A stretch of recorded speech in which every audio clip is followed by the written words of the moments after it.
How's it going, everybody? This is the Nitty Gritty. My name is Chad. With me is Leonard.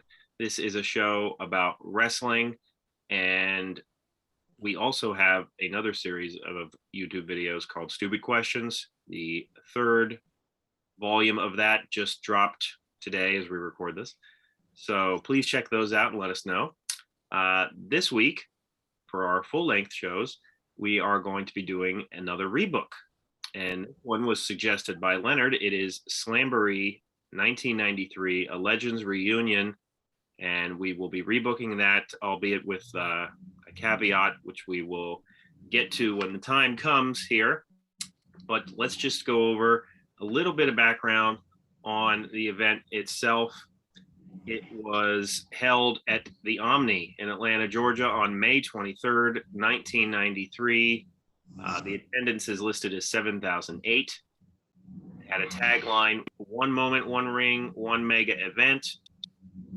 Basically, this event featured, obviously at the time, current feuds and storylines, but it also had, legends being honored. And a lot of them were there. At the event, you would have Lou Thesz, Mr. Wrestling 2, Vern Gagne. Now, I think Mike Graham was there to accept on Eddie Graham's behalf. But you also had Ole Anderson, the Assassin, Ox Baker, Red Bastion, Lord James Blair's, Crusher, the Fabulous Moolah, Greg Gagne, Bob Geigel, Stu Hart, Magnum T.A, Bug Raw, Don Owen, Dusty Rhodes, Grizzly Smith, John Tolos, Mad Dog Vachon, Jolly Valentine. And so that occurred. As far as the regular card goes, you had as the opening match, Too Cold Scorpio and Marcus Bagwell against Bobby Eaton and Chris Benoit. You had Sid Vicious with Robert Parker against Van Hammer. You had a six-man tag between Dick Murdoch, Don Morocco, and Jimmy Snuka versus Wahoo McDaniel, Blackjack Morgan, and Jim Bronzell. You had Thunderbolt Patterson and Brad Armstrong against Ivan Koloff and Baron Von Raschke. You had Dory Funk Jr. with Gene Kiniski against Nick Bockwinkel with Vern Gagne. Rick Rude and Paul Orndorff against Dustin Rhodes and Kensuke Sasaki. You had Sting against The Prisoner. The Hollywood Blondes against Dos Hombres. And you had Barry Windham against Arn Anderson. And finally, Davey Boy Smith against Big Van Vader. And I'll just say that this was the first time I watched this event the whole way through. Certainly I was aware of it, but I never watched the event the whole way through. As far for all the issues that they had and all the card changes they had, overall, I thought that it was a fine little card that honored legend and also tried to incorporate current storylines. You had the Dos Hombres tag team, which was supposed to be Shane Douglas and Ricky Steamboat. It was actually Tom Zink and Ricky Steamboat, but the commentator pretended that it was Shane Douglas. You had a number of other changes, but overall, I thought this card was fine. Our rebook should be a lot of fun. And I'll let you give your thoughts here on the card and then talk about our caveat. Yeah, I wound up randomly watching this on the network just because I was kind of cruising through WCW pay-per-views and happened upon it. And I think I remember it happening at the time, but I don't, I didn't watch it. I don't ever think.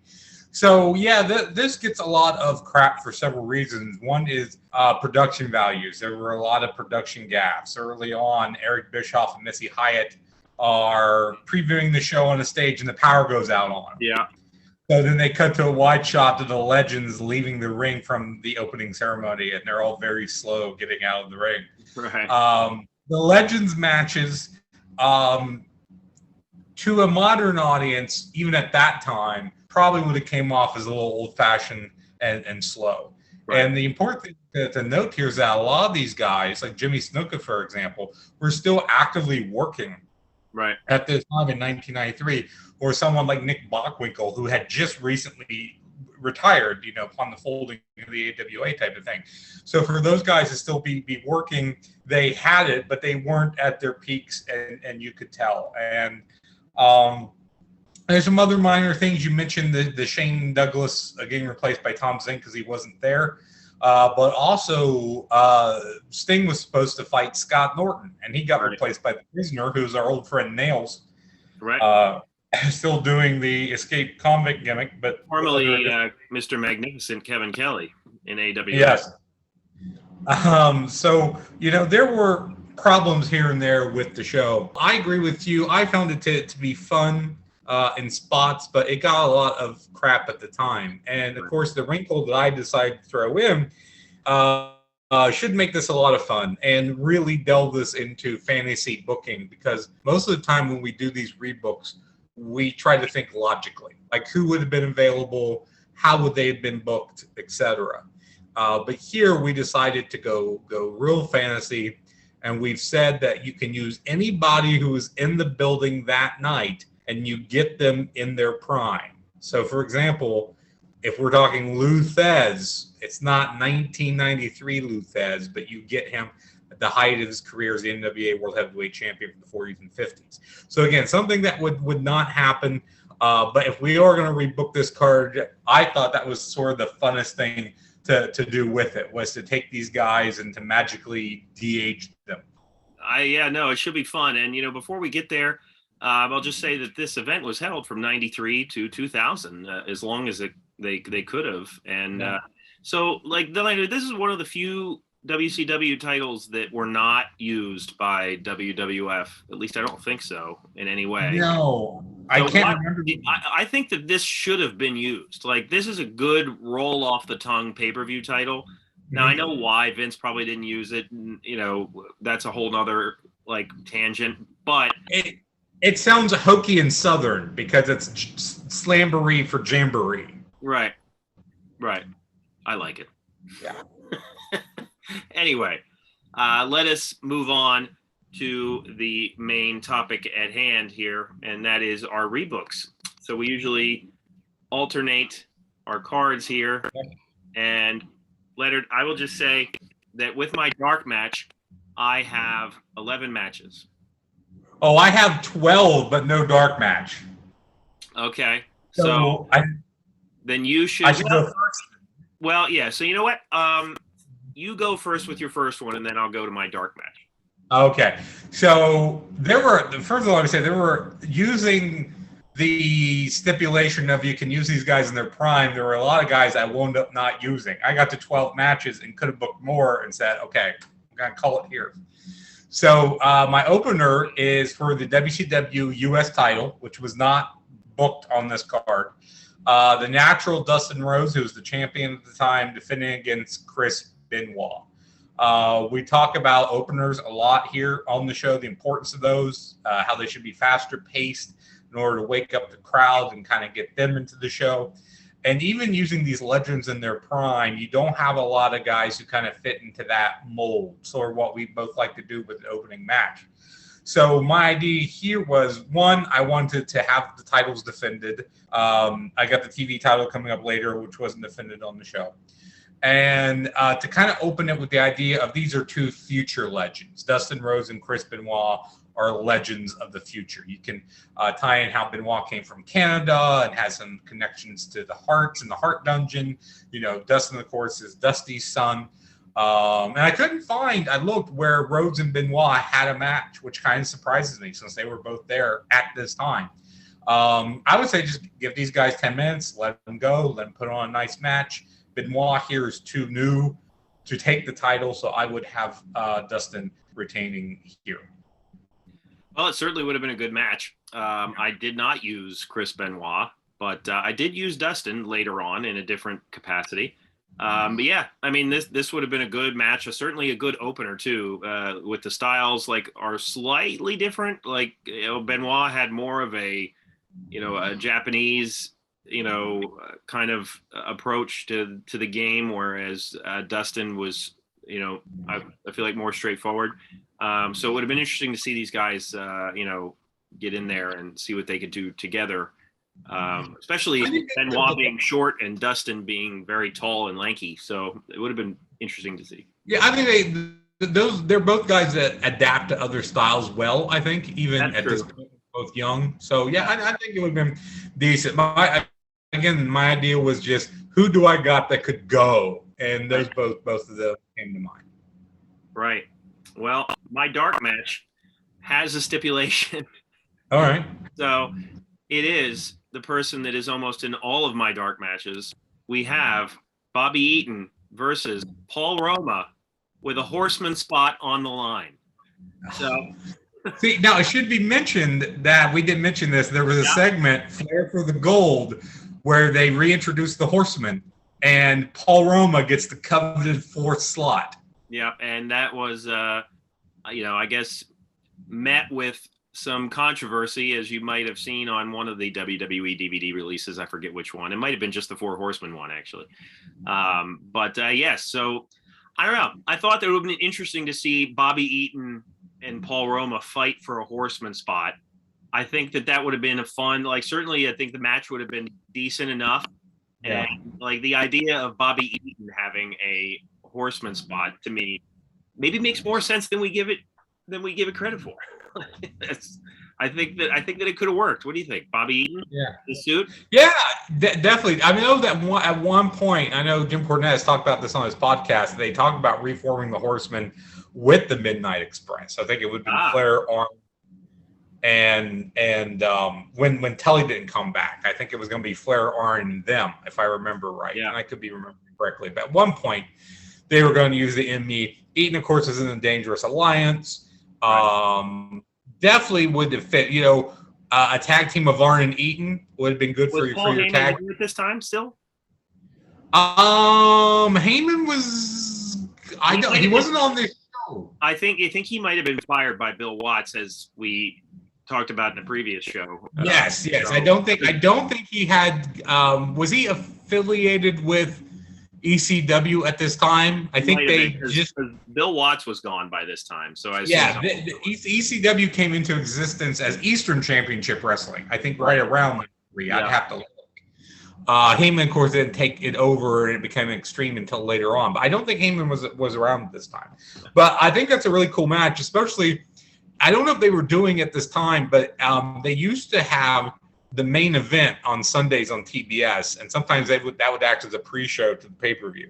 Oh yeah, okay. So if they'd had that would be a great, I think, preview match, because then you could do something with whoever wins the Horseman slot on the show. Like they're going to walk out with whoever. That's true, yeah. Yeah. Well, all right. So your next match. So my next match is a tag team match. Is my salute to the AWA.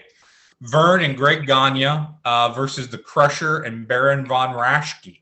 Oh, you used Greg. I did. See, here's my thing.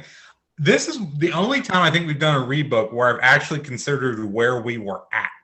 We're at the Omni in Georgia. They did not get AWA down there. They do not know the AWA in that part of the world. So, but I thought that I wanted to do some sort of AWA tribute match, but that very early. Crusher and the Baron were former AWA tag team champions. Vern, of course, ran the company, Greg being his son. So I would let this be kind of a traditional tag style match and have the heels work over Greg, make the hot tag to Vern, and have Vern win. You're not going to have Vern and Greg lose, even though they might concede to Crusher and Baron.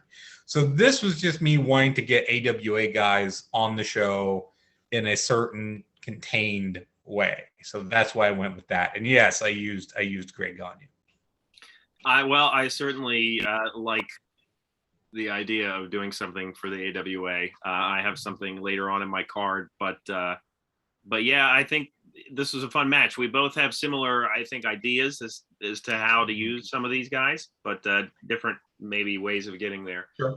Yeah, that would have been a fun match for sure. My official first match is the Battle of the Stashes, Leonard. It's Rick Rude versus Magnum T.A. So, I thought that this just made so much sense. What a feud these two guys would have had. I mean, Magnum T.A., when he was in his prime, being like the ultimate babyface, Rick Rude being a consummate heel, and I think just the feud going back and forth, have Rude put, Magnum T.A.'s family on his tights or something. Like, it writes itself. It really does. And I mean, these guys were two, even though this was the early 90s, like they were still classic looks for the 80s with their, the mullet and the mustache. So I think that these guys also could have put on a really good match. So I have this exact match on my card, and I also called it the Battle of the Mustaches. Wow. See, great minds, Leonard. Yes, it's much higher on my card. Much higher on my card. But, I think it's just a shame that Magnum's career ended the way it did. Oh, yeah. And one of the greatest what-ifs in wrestling is really what would have happened if he hadn't gotten injured in that car wreck. I think he would still have been wrestling actively at this point, and we might have seen this feud for real in WCW. Magnum T.A. versus Rick Rude. Yeah. And I can see the crowd just being absolutely crazy for this. And I could see this having a great storyline, like you mentioned, with, Rude putting Magnum's family on his tights or doing something. I think the promos would have been good. I would have Rude win here by cheating to set up a greater blow off later. I agree. Yeah. Something of that nature. So I would have done that.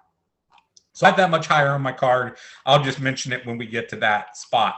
Oh, by the way, I would have had Bobby Eaton win for the. Oh, okay. Oh, Bobby Eaton joins the Horsemen. Yes, I figured that. As much as you love Paul Roma, I think you got to have. Paul Roma's better on his own. He doesn't need the Horsemen, Leonard. Right. He could become a lone Horseman. Yeah. That should have happened. Yes. So my third match is still the Sid Vicious squash with Rob Parker, but I'm going to have him go over Wahoo McDaniel. He's going to squash Wahoo McDaniel. He's going to squash Wahoo McDaniel. Here's the thing. If you watch the show, Sid is supposed to be a heel, and he gets a face pump. That happened to him all the time, though. Yeah. It's very puzzling in retrospect because of how much he was in and out of these companies. But, man, he just had a look where when he came down to the ring, people just cheered him. Yeah. So, but I think part of the problem here was that he was against Van Hammer, who nobody cared about. Right. Yeah. So my idea was, if he's supposed to be a heel, who can I put him against that the crowd will care about? And Wahoo, I thought about Thunderbolt Patterson, but Patterson is bigger than Wahoo, and I also think Patterson wouldn't job in a squash to Sid. I think when I know Thunderbolt Patterson, he's gonna not like that. Wahoo, I think, on the other hand, would get that, understanding why that would work. I think he would get a great face pop. Again, known to the area. We're in Atlanta. So I would maybe let this go a little longer than it did. I would let Wahoo get a little offense in, but still no more than a couple of minutes just to get Sid over his back and hopefully get him over as a heel too, or at least that face pop won't be as strong as it was against someone like Wahoo as compared to Van Hammer.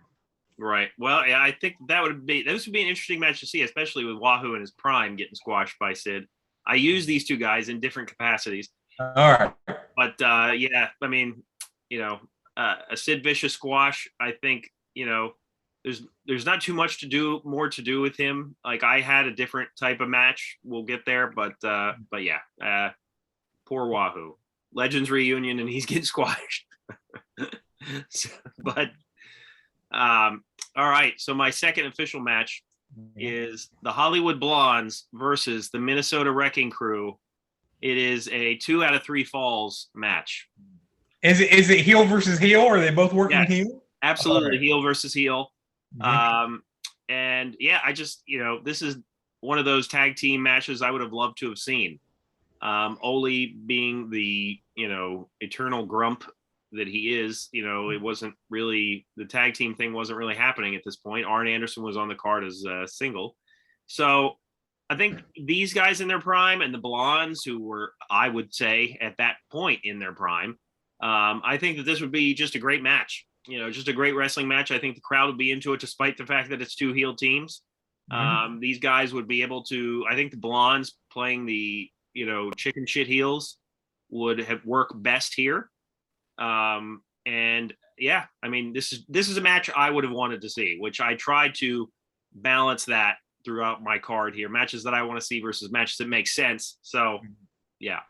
Yeah, I used both those teams. I didn't use them together because I didn't think about it because they were both heels. Right. But I think if you consider the Varsity Blondes working as chicken shit heels and the fact that the Horsemen are cool and people thought the Horsemen were cool naturally, I think you probably would have saw a gravitation. You mean the crowd. Hollywood Blondes?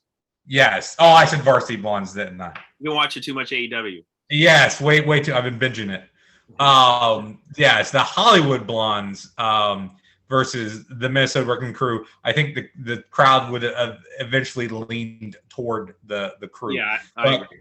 But that would have been a fantastic match, especially making it 2 out of 3 falls, because both those teams are really good at working longer matches and telling a story across a longer time period. So that's a fantastic match, and I wish I would have thought of it. So my next bout on the card is for the WCW television title. Paul Orndorff was the champion at the time, and he is going to defend against Mr. Wrestling number 2. Oh, wow. So I would have Orndorff hit the ring and be upset that he wasn't booked on the card. He should be booked. I should defend my title. I demand an opponent right now, etc., etc. And he gets Mr. Wrestling number 2. Out of the time machine. Out of the time machine. And I looked at all the different names. Who was I going to give to Orndorff? And again, we're in the Omni. Mr. Wrestling number 2 was over huge in Atlanta and Florida during the period that he was wrestling. So I think Mr. Wrestling number 2 with this crowd would get a hell of pop. You have a power guy versus a grappler. You're not going to put the belt on Mr. Wrestling number 2 because I still am of the mind that even we're using these guys in their prime, they're not maybe regular to WCW. Right. So I would have Orndorff win by cheating and retain the belt. But and then maybe Mr. Wrestling number 2 runs him off or something afterward. But yeah, if you don't know Mr. Wrestling number 2, look up some stuff. He was absolutely huge in this area from the late 70s up through the late 80s. So. I wanted to use Paul Orndorff. I just couldn't find a spot for him. And I actually tried to use Mr. Wrestling 2. I tried to use as many of the legends as I could, but I actually had something lined up and then changed it when I had like more of a storyline that made sense, which I'll get to. Okay. So I didn't actually use Mr. Wrestling 2. I guess I could use him in a special guest ref capacity, but I'll get there. But yeah, I think that would have been a cool match to see. And yeah, you kind of can't have, when it's a legend versus a current guy, you kind of can't have the legend win unless it's not for the title, but I think that would have been a good match to see because Paul Orndorff at this time, I think, was still in fairly good shape. Yes. The arm atrophy, I think, started right around this period, but he was still very, very much good to go in 93. I think the real issues didn't really start with until I think 95. Yeah. So my next match probably could be the main event on Fever Dreams, but it is Ric Flair versus Stu Hart. Oh, wow. That's not how I went with Rick, but talk to me. Yeah. So because Rick at this point was technically under the no compete, he would return officially at the next pay-per-view. Mm-hmm. But I wanted to figure out a way to use him that would make sense. And I was like, well, I got to have him with a legend in some way. So I didn't want to have him in my title picture because I had another plan for that. So I think this would be just an all-time classic. I mean, you can see in your head Ric Flair reacting to Stu Hart's submission holds. Yes. You can see it in your head. And I think that even though Stu is an old school wrestler, I think that these two guys would be perfect in the ring together. I really do. I think Rick would bump for him like, there's no tomorrow. And I think it would be great. I would probably have Rick lose just because it's Stu. Yeah. And Stu is one of our Fever Dream favorites. So, all right. He was briefly the intergalactic world champion, wasn't he? Yeah, he was. Like for one show. Stu Hart, and now that you mentioned that, I can picture Flair on the mat, like tied to a pretzel, like shaking his head, screaming, "No, no, oh God, no!" over the pain. Yeah, because I think Flair's a guy that would love to be in the ring with Stu Hart and would sell for him and bump for him and would put him over. I don't think he'd have a problem with that. I think it's a really cool idea for a match. I didn't use Stu Hart. I just didn't. There was so many. Bobby Eaton I didn't use either, and I tried to use Eaton up to the last moment because I love Bobby Eaton. Well, because there's so much talent on this show. Yeah, like they're kind of some of them have to fall by the wayside. Yeah. So, but that's a really great idea. I used Rick later, and we'll get to that. My next match is Lou Thez versus Harley Race, and I actually thought about doing Thez versus Flair, but But I came up with an idea for later on I wanted to use Flair with. I looked, and I actually found silent 8mm footage of Race versus Thez from 1973 in Chattanooga, Tennessee. Oh, wow. I got to look that up then. This would have been, I don't remember, it's not the whole match. I forget how long it is. This would have been the very tail end of Thez's career and right around the time that Race won the NWA title for the first time. So these two guys in their prime on a major stage would probably be a hell of an old school mat-based contest. I really wanted to use Lou Thez, and there was only a handful of guys that I thought would match up well with Thez, Race being one of them. Right. So, and I was trying to think, well, who would go over here? And here's the back in the day, this would have been like a 60-minute Broadway. Between these two guys. So I think Race would put Thez over. I think he probably would do that because he's from a generation that would respect the generation before a lot. Like he wouldn't put over someone of his generation or one after, but he would put Lou Thez over. So I think it probably makes the most sense for Thez to win here, since he's, even though we're using everyone in their prime, he's technically the oldest legend, going the furthest back legend, I should say, that on the show. Yeah, no, I mean, well, this would be a classic, and I'll definitely have to look up that footage that you mentioned. I think it makes sense for Thez to win. I mean, he's, viewed as, one of the best ever. And I don't think Race would have a problem doing it. But I think they would have a good match. It's kind of a combination of different styles, Thez being very, very old school.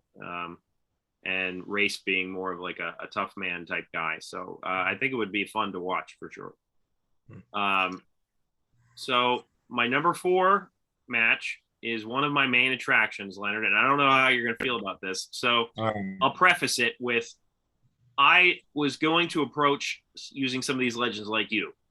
And I'm actually glad that I didn't now, because I see that you're doing it, because I was going to have like Thez versus Vern Gagne, which is a match that took place. I think somebody in one of the groups on Facebook posted a ticket stub of that actual match taking place way back in the day. And I think I had thought about doing that here.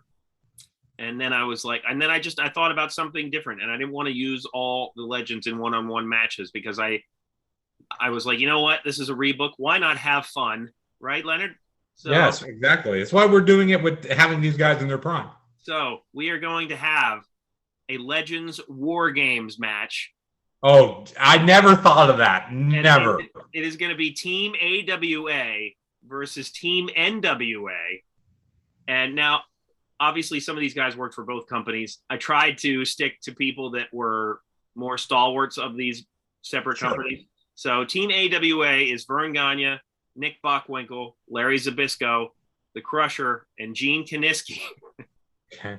Versus Team NWA of Harley Race, Wahoo McDaniel, Lou Thez, Johnny Valentine, and Dory Funk Jr. So, go ahead. You have. Oh no, I probably would have used the Baron for the AWA team over Gene Kiniski. Other than that, I'm trying to wrap my mind around seeing these guys in and you can have Mr. Wrestling 2 as the special guest referee. Yeah, there you go. I think that works. These guys. So yeah, I would definitely have Team NWA go over here. Okay. Because it is the Omni. So having unless you're having a long drawn out invasion from the AWA or something, you'd want to have NWA go over here. But yeah. initially I was just going to use various legends against various legends in war games. Mm-hmm. Then I was like, oh man, what if I could do separate companies, and this would make sense to me. It would be a lot of fun, and it would be interesting to see these guys in this environment. Yeah, like seeing Luthez in a war games match against Johnny Valentine is just it's tough to wrap your head around that, but I think it could trump the first war games as the best one. What do you think? Because those guys would still work a match. Like they wouldn't do all cage shots and cage stuff. They would work a match inside the steel cage. Because those guys, most of them, I don't know if Luthez was ever in a steel cage match. That would be something to look at. But all those other guys, of course, steel cage is one of the oldest, gimmicks there is. And I think it's great. I think people would absolutely love that. It's something I never would have thought of to do. But it's genius, and I love it. Like I said, the only wrinkle would be I would probably use the Baron instead because he feels more AWA to me. Yeah, there you go. But other than that, that's great stuff. So my next match is the Minnesota Wrecking Crew of Leonard and Anderson. I'm using them against Dory Funk Jr. and Gene Kaninsky. I wish that Terry Funk was on the show so I could get the Funk brothers together, but he was not. So I like putting Dory and Kaninsky together because they were NWA World Heavyweight Champions back to back. Dory won it from Gene. So I think you could kind of tell a story there of like these two rivals who are teaming up, who are maybe putting their old problems aside to go against the Minnesota Wrecking Crew, the greater evil of the Andersons, as it were here. So this is definitely, I think, where you would get both these teams would pick a guy, pick a body part, and work it over, and just it would probably be slow and methodical, but for fans of classic mat wrestling, they would really, really like it. To me, it doesn't matter who wins, but as you said earlier, since this isn't for a belt, then you could put the legends over, and I think Dory and Gene probably maybe makes more sense going over as they were the two bigger individual stars than the Andersons collectively, as it were. So I think this is just a good mat-based encounter. No, yeah, that would be great. I feel like that combination of guys, you can't have a bad match. And it's something I would have loved to have seen. I think it's interesting that we both use Minnesota Wrecking Crew, though. It almost seems like a natural fit, to use them. All right, so my number 5 match, we have Sid Vicious with Colonel Robert Parker. He's coming to the ring, and he's talking about how he's the ruler of the world. He's the craziest person there. He can beat anybody. Who's just as crazy, if not more so, than Sid Vicious? Mad Dog Vachon. Okay. I was thinking him or Buzz Sawyer, who's on the show too, right? Yeah. Yeah. So we have Bugsy McGraw, not Buzz Sawyer, Bugsy McGraw. We said crazy. I thought Bugsy McGraw first, but Mad Dog Vachon's a good pick. Yeah. So we have Mad Dog Vachon versus Sid Vicious. Probably not a technical classic. I don't know that I'd make it a squash, but I probably would have Sid Vicious go over here because I think the idea of like a current, star humbling a legend can be used well if it's not overused or if it's not used in a really bad way, to kind of undermine what the legend has accomplished. But being that this is Mad Dog in his prime, I think that this could go over well. And I think it would be shocking to see somebody like Sid Vicious powerbomb Mad Dog Vachon. So. Right.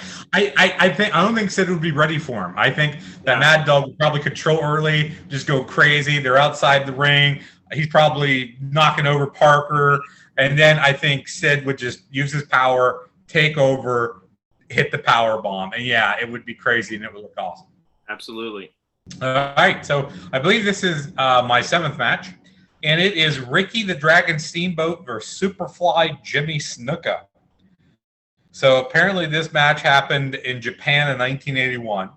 That's a great matchup at that time. So that's probably what we would get here. Both these guys were high flyers for the period. in tremendous shape. After the old school style bouts, I wanted something that was a little more high paced and high flying. And this would be a good change of pace match here, I think, in this position.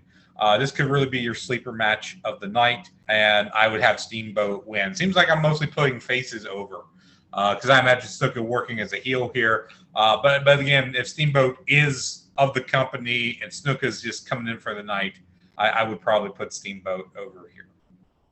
Yeah, I mean, this would be a great match, and if that match happened in Japan, I would love to look it up just to see what it looked like. Because young Ricky Steamboat, like obviously Ricky Steamboat with Flair, and during this era gets a lot of attention because those matches are readily available. But young Steamboat was really great as well, especially like when he was teaming with Jay Youngblood. He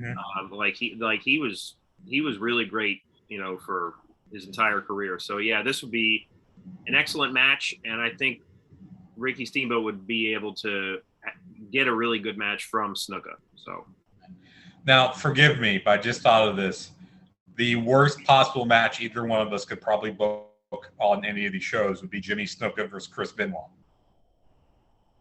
Yeah, that is I can't think of anything worse than that. Yeah. Yeah, and it could have happened. They were both in the building on this night. So that's true.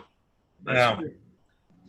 Well, my next match is Dustin Rhodes versus Dusty Rhodes in a bull rope match. Oh, that's good stuff right there. So I don't think they ever faced each other, as far as I know. I don't think so. And I tried to look that up and I couldn't find it. And I think that it would have been really great to see that in this era. And I think you could either have it either way, as far as Dustin being the heel or Dusty being the heel. I think it would have worked really well, and especially with Dusty in his prime. And here's a trivia, or not a trivia question, Leonard, but a stupid question. If Dustin Rhodes is being used in his peak form here, what era of Dustin Rhodes are you using? I was using the natural Dustin Rhodes, thinking peak WCW. Right. But a lot of people would probably argue that peak Dustin Rhodes might be Gold Dust. Right. Yeah, I mean, he's one of those guys that, seemingly one could argue gets better with age.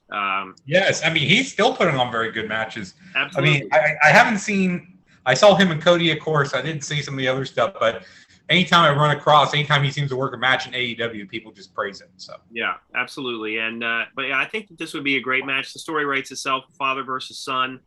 And in researching some of Dustin's stuff, I did not realize that he used the American Nightmare moniker first in WCW for a hiccup, which I did not realize. I think I remember that briefly, yes. Yeah. But. So, but yeah, I think this would be a great match. I wanted to use Dusty somehow. This seemed like it made the most sense. So. Yeah. Okay. Well, I used Dusty a little bit later on, and Dustin, how I used. And father and son might come up later on my show. But my next match is Magnum T.A versus Rick Rude, which we talked about. Right. I just had it a lot higher because to me, those are two bigger names. The matchup, as you said, is just such a natural matchup between those two guys. To me, that was just a higher profile matchup, and I wanted to have it higher on my card. So right. We already talked about that. So on to yours. Absolutely. So this kind of starts the main event portion of my show. Mm-hmm. I made this. So basically, at this point, you had two belts. You had the NWA World Heavyweight Championship and the WCW World Heavyweight Championship. I did a unification tournament here, mini tournament. Okay. And basically, I tried to keep it as so that it made sense for this pay-per-view. And so the first match I had was Barry Windham versus Ricky Steamboat. And this is the first match of the tournament, and I would have Ricky Steamboat go over here, and we'll get to who he faces when I go to my next match. But I think it makes sense to unify, like the way that WCW was doing their titles around this time. Like the NWA was in, then they were out. Like the changing of the names of the titles. Then it was the international heavy. Like it was just wonky with a capital W, Leonard. And I think that just unify them, make sense again. So Yeah, I might have went for just a straight unification match if I was going to go that way other than a tournament. But Wyndham versus Steamboat certainly makes a lot of sense. I would have to look up. I'm pretty sure that they did work against each other during this time period. But yeah, I mean, that would be a really good match. Both these guys could work different styles against different people. Of course, Barry was a bigger guy, but had technical elements to him. Yeah, great match without question, especially if you can give him some time even on a bloated show, which we both have.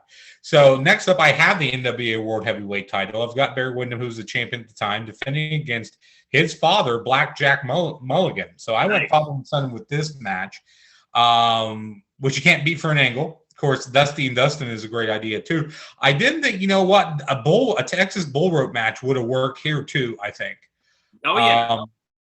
I thought about Texas Death Match too. Yeah, yeah. At one point, I was going to do what was that? That not King of the Road, but Bunkhouse. A bunkhouse match, is that like a? The one that's like. That was the King of the Road match. King of the Road match. Okay, so Bunkhouse Stampede was like the battle royal in a cage. Yeah, so I was thinking about using Dusty and Dustin in the King of the Road match. And then I was like, no, I can't do that. Like they're worth more than that. yes, definitely. But yeah, I mean, that would have worked here too. The Texas Bull Rope match, which I'm sorry I didn't think of. I guess because there wasn't a lot of gimmicks on the original show, and because these guys are who they are, I wasn't thinking gimmick, so I didn't really go for gimmicks here. But anyway, you know, Blackjack and Barry had teamed. He's teamed with both his sons, including Kendall. I don't think Kendall was there. I should make Kendall special guest referee, but I don't think he was there. How old? I don't believe they ever wrestled each other. So this would be, I think, kind of neat to see. Yeah. I think you can certainly work a storyline.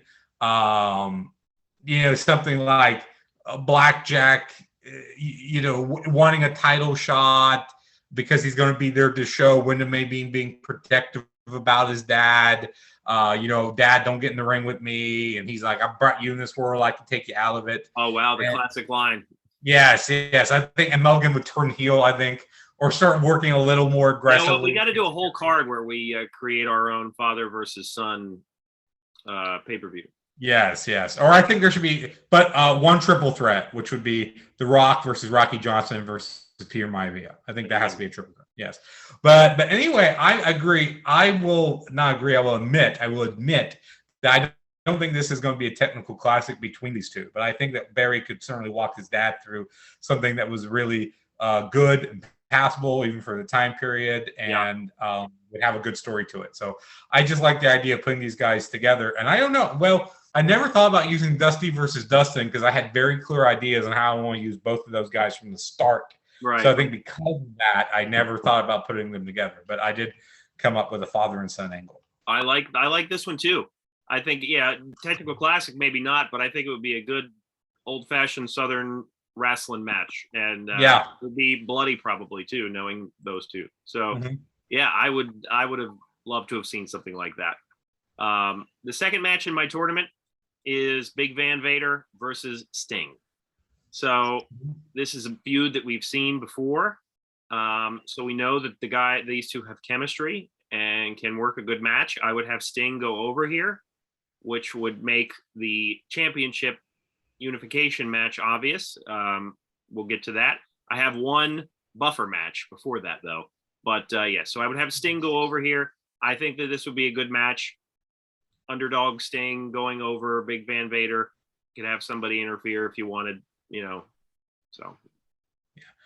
So my next bout, I should mention that is also a good, of course, Vader and Sting has happened tons of times, but it's a good classic matchup. I actually thought about that and went, well, no, that's happened. I don't want to do that. But it's a good matchup anytime, Sting versus Vader. So especially since you're doing a tournament, that makes sense for you. Next up, I have Nature Boy Ric Flair versus Nick Bockwinkel. So I didn't really care that Flair was still under a no-compete clause at this time. Neither did I. He can work. Who cares? So apparently this did happen one time in January of 1986 in Canada. Oh, wow. So it was some sort of joint show in international waters. No, it was just in Canada. So I guess they could cross the streams.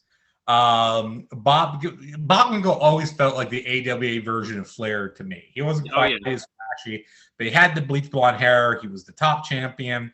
He was a technical master. Great promo. Really had a lot going on for himself. And Bockwinkel was a guy who, much like Flair, was still putting on classic matches in their 40s and 50s, which of age. So I really like just putting these guys together.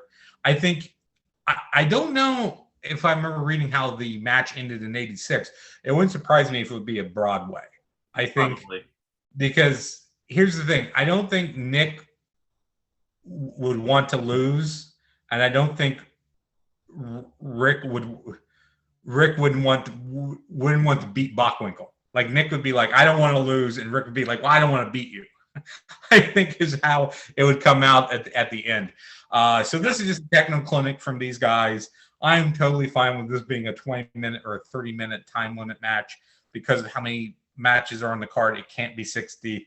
Although if you had to put one guy over, as I said, I think Nick would want to win and Rick would let him. So I think it makes sense for this to be a draw. I think this is the match of the night for your card. I think. This would be the one I think people would go home talking about. Yeah, I mean, this is a dream match. It actually happened, but I think it would have been cool to see these guys in their prime go head to head. Absolutely. So you talked about, this not being a gimmick show. Well, Leonard, I'm going to throw a wild one at you right now for my buffer. Well, you had War Games already. So, before you go, is it a ladder match? It is not a ladder match. Oh, okay. So we got to remember that this event took place in May, and Bill Watts left and was fired in February of '93. So before he left, he signed one match for the May pay-per-view. Before he left, he wanted this match to be a part of it, and here it is. It is Davey Boy Smith with Lord James Blair's versus Ivan Koloff with Baron von Raschke in a tuxedo flag chain loser leaves town match. Because Bill Watts was known for like throwing all the gimmicks up against the wall that he could. And hey, Davey Boy Smith, Ivan Koloff, you got two flags. They're in tuxedos. There's a chain. The loser has to leave town. Probably they're both going to leave town, but the best part is that one is British and one is Russia, and we're in Atlanta, Georgia. Right. And I think that they would eat it up anyway. I think that Davey Boy Smith would be over enough that people would get on board. They would probably start chanting USA for Davey. Yeah, absolutely. I was trying to figure out who to put with Lord James Blair's, and I looked him up, and I was like, oh, yeah, he's a Brit, too. That makes sense. But, yeah, this is my buffer match. So that's your buffer match. You said both are going out of town. It's going to be a draw of some sort. Okay. That's I do. Davey Boy Smith wins, but the crowd is just so disgusted with the match. Yeah. That they want Ivan Koloff to leave as well. So. Yes, I think that's doing Davey dirty, but because I do him a little bit better. So my next match is for WCW tag team titles, and it is in a steel cage, just like the tag title match was on the regular show. I figured to keep that. And it's the Hollywood Blondes of Steve Austin and Brian Pillman defending against Sting and Davey Boy Smith. So these are two newer teams, I should say, going at it. Sting and Smith were buddies in storyline at this point. They were your most over baby faces in the company. This match, I think, would just have a lot of heat, especially the fact that it's in a steel cage. I think you would have a lot of the Blondes trying to escape. I think you would have them cheating. I think neither Davey or Sting bled a lot, but I think they bleed here. I think they both get busted open. Pulling so many heels over, I wouldn't be against a title change here and the Blondes winning it down the road. Right. And I think I'll stick with that. I think I'll let the faces win, considering what these dynamics are, and then have the Blondes win it back next month. Just have it be kind of a quick title change to pop the crowd. This would be a fun match for sure. I like the idea of Davey Boy Smith and Sting, working together. I think that would have made sense. And I mean, the Blondes could work with anybody. So I think this match, writes itself. I think it would be excellent and very entertaining. And that leads to my main event, which is Sting versus Ricky Steamboat for the Unified World Heavyweight Championship. This, to me, has main event written all over it. Yeah. One of Sting's best opponents was Ric Flair, and who else to give Sting a really great match? And Sting was much better at this point than he was when he first faced Flair. So I think that these guys would just put on a clinic, and you have Sting go over. It's, you have the legends come out and, clap for him or whatever. I don't know if they wouldn't put him, on their shoulders, they might collapse, some of those guys. But, right. I think that this match would be great and straightforward, no gimmick. We got all our gimmicks done in the previous match. So right. Well, this is a good idea because I think Steamboat at this point would have been right on the Legends line. Yeah. And Sting, of course, was still the up and comer, the next big thing, since Flair made him in '89 at the first Clash. So this could be a nice torch passing. Yeah. This could be, like you said, the Legends come out, they clap, they applaud, they anoint Sting kind of right as the future of the business. And that's a great idea. And yeah, even face versus face, I think this is a great match because Sting could, as we saw with Flair, be walked through a great match.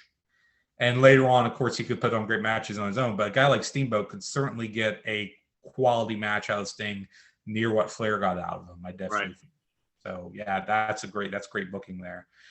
So my main event, WCW World Heavyweight title on the line, Big Van Vader, champion, defending against Dusty Rhodes. So I was trying to think of who would be a big name to put against Vader.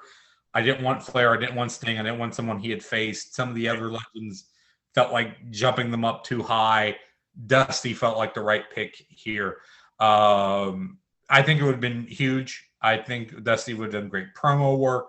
I don't think Rhodes would have bumped much for Vader or taken a lot of Vader's signature moves, but I think Dusty would have went out of his way to put Vader over in other ways. Right. Blading is guaranteed. Dusty is definitely cutting himself open.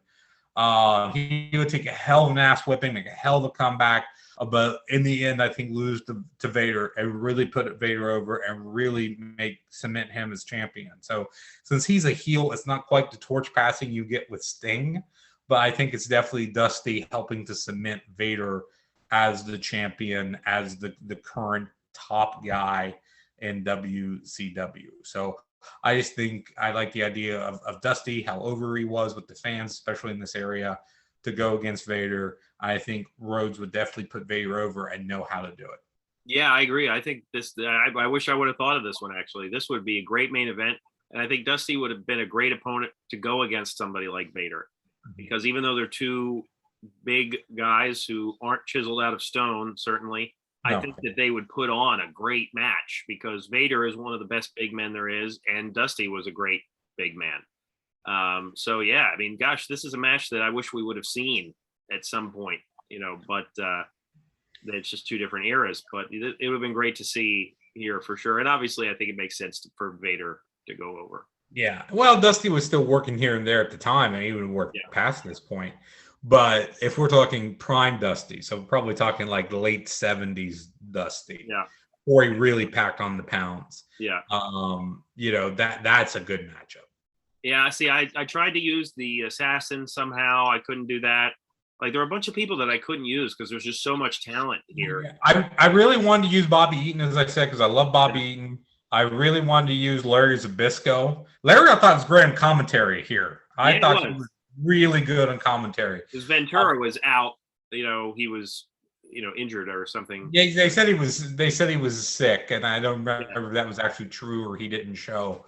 But Dick Murdoch I didn't use, Don Morocco I didn't use. You didn't use Jim Brunzell, Leonard. He should have been. Jim Brunzell, who was in a tag team with Greg Gagne. So you could have had the Brunzell Gagne team together. I didn't use Thunderbolt. As I said, I thought about using him against. Here's another substitute we didn't talk about. Brad Armstrong teamed with Thunderbolt because his dad was unavailable. Right. They're going to use the Ivan Koloff. I want to say Koloff, so they were both weren't there. I didn't use Sasaki because I'm just not familiar with Japanese people. Right. Or Japanese wrestlers a lot. That happens, I feel bad because in a lot of these like fantasy drafts I do, because we just finished up one where we were, where you vote for the cards you like. Mm-hmm. And this one guy had, I can't remember who, it was the Midnight Express against two Japanese guys, and I believe it was Brian Pillman against two Japanese guys, because he was doing kind of a circa early 90s type of WCW fed. And I was like, I want to like these matches, but I don't know these guys well enough to like these matches. Right. Which I always take as a big shame. So Suzuki I didn't use. And believe it or not, neither one of us used the Prisoner. Yeah. So before we actually came on to record, I was like looking up some of his AWA stuff, because apparently he fought for the AWA World Championship once in his career. So I don't know who that was against, but there are some AWA matches of Kevin Kelly, Kevin Wacholtz on YouTube. But he was Mr. Magnificent. Sherry Martel, I believe, was his manager at one point. So yeah, he had like long blonde hair and was like just a chiseled physique. And then, of course, when he shows up as Nails, it's hard to tell in that getup, but he didn't look like, if you would put the picture of those two guys together, maybe you can do that here. They don't even look the same guy. Yeah. It's but yeah, we didn't use him, unfortunately. So let us know what you think of our rebook of Slamboree 1993. Maybe you think it doesn't need to be rebooked at all. Obviously, Leonard and I would both have fixed the production issues, right, Leonard? Definitely so. And I would have used Missy Hyatt more. Absolutely. I put a pause there because I'm just using Missy Hyatt now. But that's one thing I forgot to mention, too, is that they got her doing promos with the old guys. And most of the promos are just them saying hi to their grandkids and telling Missy to shut up. Yeah.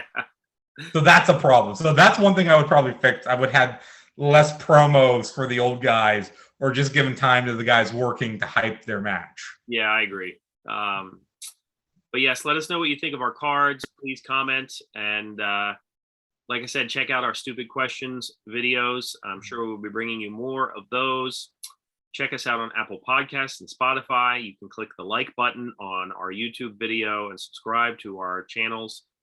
And for Leonard, my name is Chad. We will see you next week, and Alexa will see you out.